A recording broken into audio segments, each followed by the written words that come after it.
Shalom, apa kabar? Pasti luar biasa. Kalaupun tidak luar biasa, hari ini kita bikin luar biasa. Kalaupun hari ini kabar Bapak, Ibu, Saudara, teman-teman tidak baik-baik, setelah mengikuti apa yang saya sampaikan, saya berharap yang tidak baik akan menjadi baik. Beberapa waktu yang lalu saya dapat oleh-oleh dari teman dari Israel. Coba kita lihat isinya. Oh, yang pertama ada kipas. Ada lambang kaki Dian, bintang Israel, dan apa ini? Ikan yang melambangkan jiwa-jiwa. Oke, semoga pas ya. Oke, sepertinya pas. Nah, ada yang kedua. Oleh-oleh yang kedua yang selalu dibawa dari Israel itu adalah shofar.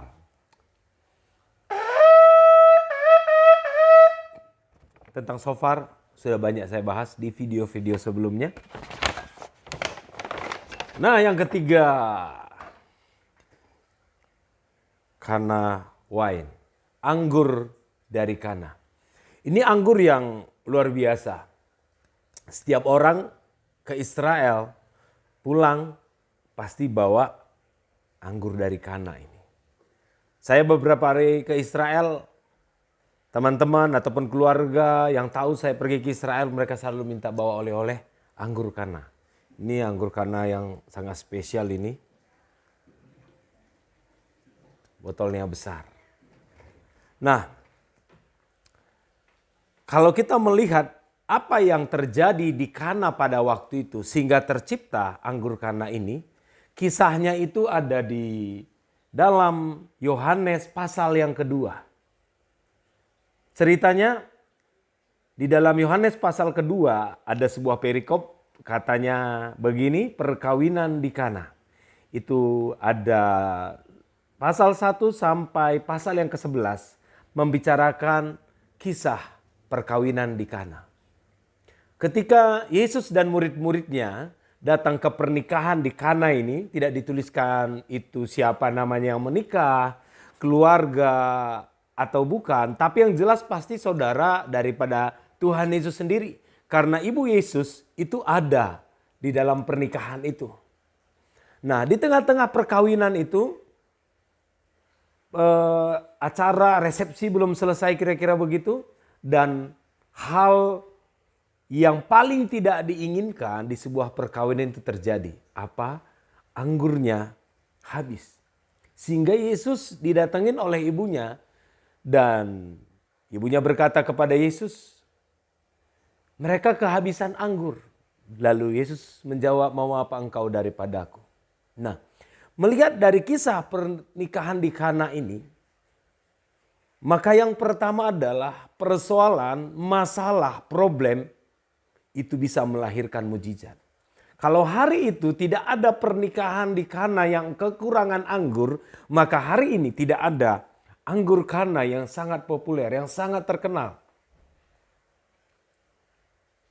Dari kisah pernikahan di Kana itu, maka ada satu rema, ada satu kebenaran yang perlu kita pegang, yang perlu kita ketahui. Bahwa persoalan yang pertama itu bisa melahirkan mujizat. Hari ini kalau kita punya persoalan, kita punya masalah, kita punya problem, itu sama seperti pernikahan di Kana. Hidup saya banyak sekali problem yang saya lewati, banyak masalah yang saya lewati. Mulai dari saya mengenal Tuhan, mulai saya lahir baru, ada di pelayanan, banyak masalah, banyak problem. Tetapi kalau kita melihat dan saya selalu belajar apa yang dikatakan oleh Alkitab, maka hari ini kita belajar dari perkawinan di Kana. Ketika ada persoalan yang pertama, maka kita harus seperti ibu Yesus. Yang pertama, dia datang kepada Yesus. Hari itu dia tidak sibuk, dia buka aplikasi, ya kan, kalau zaman sekarang aplikasi, cari anggur. Di mana pembuat anggur, siapa yang jual anggur, hari itu tidak ada. Dia tidak panggil pelayan-pelayan dan dia bilang cari toko anggur terdekat. atau pinjam siapa yang punya anggur. Tidak, tapi dia berkata kepada pelayan, lakukan apapun disuruh oleh Yesus. Maka yang pertama, datang kepada Yesus. Kita cari Yesus. Baru yang kedua, apapun yang dikatakan, lakukan dengan ketaatan. Maka kita akan melihat bagaimana masalah dan persoalan kita akan diselesaikan.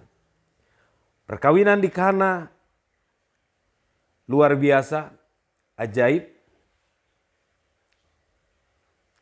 Di ayat yang ke-6 dalam Yohanes 2, tetapi Bu Yesus berkata kepada pelayan-pelayan, apa yang dikatakan kepadamu buatlah itu.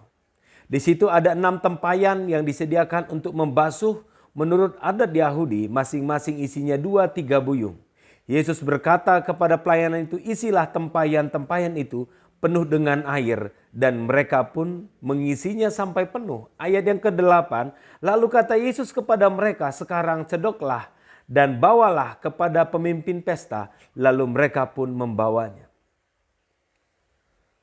Yang Yesus lakukan sangat sederhana, dia meminta pelayan itu mengisi tempayan yang biasa menampung tempat pembasuhan kaki, bukan tempat yang biasa menampung air untuk diminum.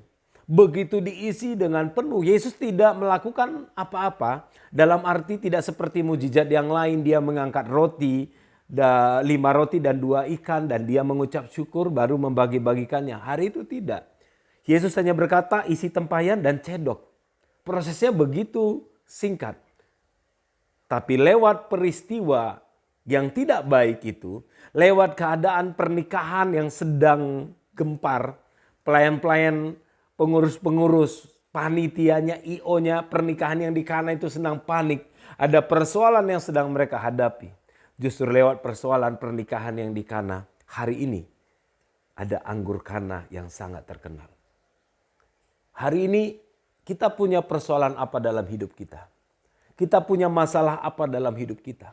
Ketika persoalan itu ada, ketika masalah ada, Tuhan izinkan dalam hidup kita. Apakah kita mencari teman, mencari manusia? Ingat, firman Tuhan berkata, terkutuklah mereka yang mengandalkan manusia dan diberkatilah mereka mengandalkan Tuhan. Hari ini persoalan apapun dalam hidup kita, datanglah kepada Tuhan dan dengarkan apa yang Tuhan katakan.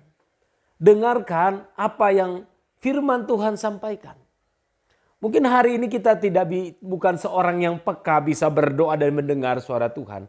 Tapi di dalam Alkitab mulai dari kitab Kejadian sampai kitab Wahyu itu semua adalah suara Tuhan. Tidak perlu Tuhan berbicara audible di telinga kita. Tetapi di dalam Alkitab yang kita miliki hari ini, di sana begitu banyak pesan dan suara Tuhan. Tetapi bagaimana kita mencari suara Tuhan di sana?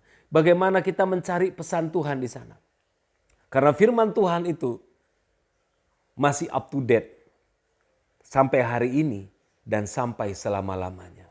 Persoalan apapun dalam hidup kita, maka lewat persoalan itu nama Tuhan akan dimuliakan. Lewat masalah yang hari ini yang sedang kita hadapi, nama Tuhan akan dimuliakan. Lewat persoalan yang kita hadapi, nama Tuhan akan dimuliakan. Kalau tidak ada persoalan, tidak ada masalah dalam hidup kita, maka tidak ada tempat mujizat itu dinyatakan. Kalau hari itu perkawinan di Kana baik-baik, tidak kekurangan anggur, maka kita tidak akan pernah tahu bagaimana air bisa berubah menjadi anggur. Kalau hari ini ada persoalan dalam hidup kita, maka Tuhan hendak ingin memberikan mujizat kepada kita. Persoalan apapun di luar pemikiran kita. Sekalipun persoalan kita terlalu besar dan kita berpikir tidak ada manusia yang bisa menolong, tidak ada orang, teman, kenalan yang bisa membantu kita, itu artinya Tuhan menginginkan kita mengangkat tangan dan mencari kehendak Tuhan dan berdoa. Maka kita akan melihat di persoalan masalah apapun yang hari ini kita hadapi, Tuhan akan melakukan mukjizat. Terima kasih. Tuhan Yesus memberkati. Apapun yang menjadi persoalan kita, Tuhan bisa mengubahnya menjadi mukjizat. Sampai ketemu. Tuhan Yesus memberkati.